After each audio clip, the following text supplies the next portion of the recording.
1980, basketball season, Champaign, Illinois. I'm in the prep area of Snacks Fifth Avenue, up to my elbows in raw ground beef. My current task, which I'm almost finished with, is making 8 baker's racks of hamburgers. All of a sudden, this guy, who I've never seen before in my life, comes flying back to the prep area and says, "We're out of salads." Which it's my job to make sure there's always salads in the wait station cooler. In fact, earlier in the evening, I had made 8 baker's racks full of salads and stocked the wait station cooler. But like I said before, it's the Lou Henson era of basketball in Champaign, and when Louis comes in with his entourage and his acolytes, line out the door around the block. Dave is just that good. Or it might be me. I am, after all, the one touching all the foods. Anyways, I'm up to my elbows in raw ground beef mix. There's baker's racks of custom smunched hamburger patties 20 feet in every direction. My apron is covered in the blood of 1,000 dead cows.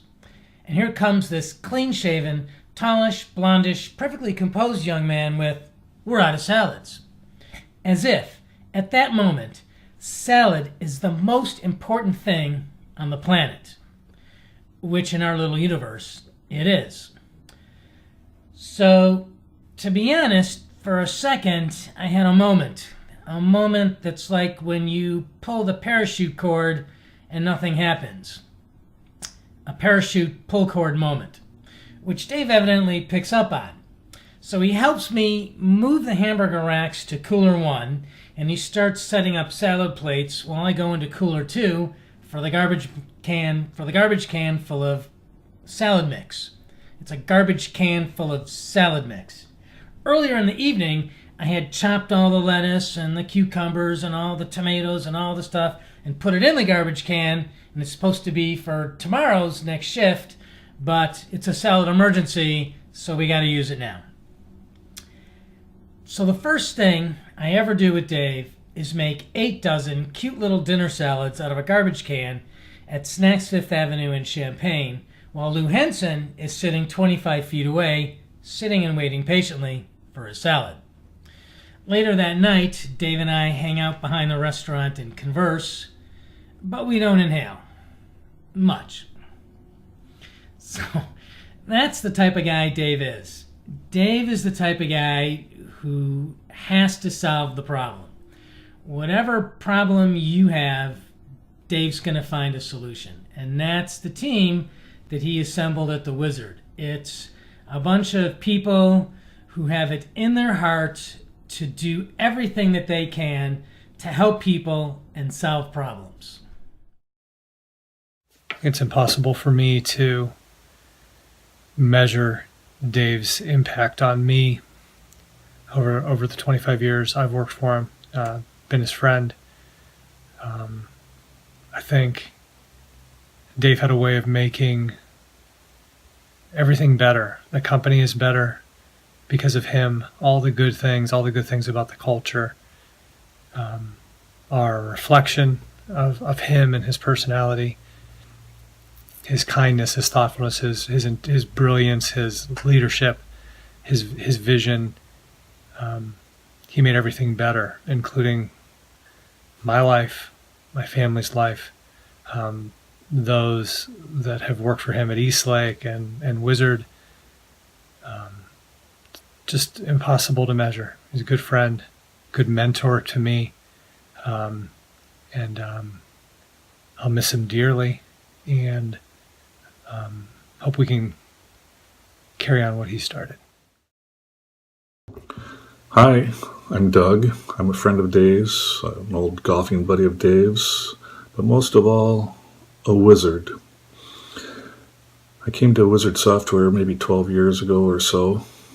Dave finally talked me into leaving the software company I was working for at the time. And when I came to Wizard Software, I was amazed to find out what a different and interesting and pleasant and fun environment it was to work in. And that's because of Dave. Dave Dave was a visionary. He was an entrepreneur. He was an optimist. And he built the Wizard Software company in that image. I think the most interesting aspect I found out of Wizard Software right from the beginning was that everyone was allowed to contribute. We'd get in these big meetings, and we still have them today.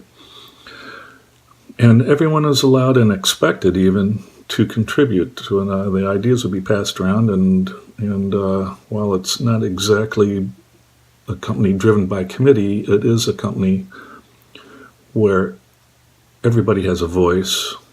And one of Dave's particular abilities was to listen. He would listen to everybody and take everybody's opinion, no matter whether it was, good or off the wall. He would always listen to you and give you that respect. So I think he built a company that really works well, that is solid, that is successful, that is fun to work at, that is a joy to be a part of. And for that reason, it will succeed beyond Dave. I think it'll continue to thrive in Dave's image, the culture that he built, and that's a good thing. So thank you, Dave. It's been a pleasure.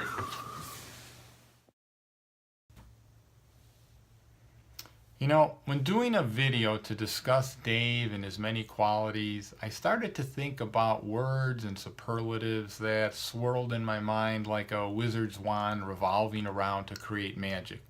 Okay, it's a bit corny.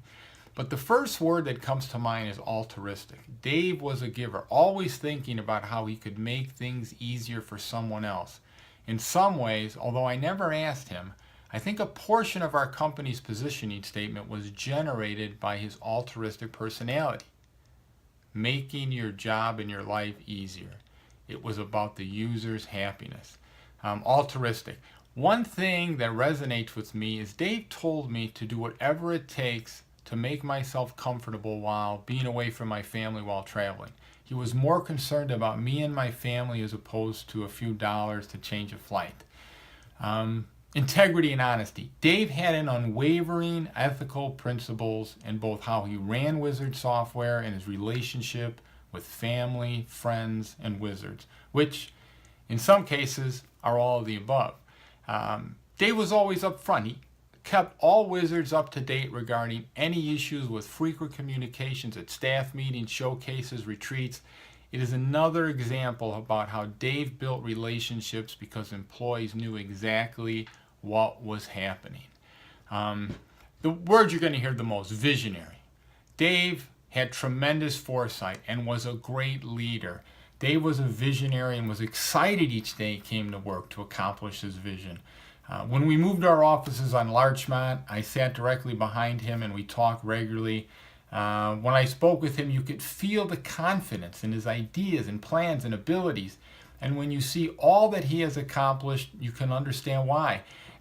As a visionary and leader, Dave's focus was not solely on growth and financial results, but he also focused on employees and built a culture that makes employees want to stay in Wizard Land. Dave understood that people feel best when they are given recognition for their work.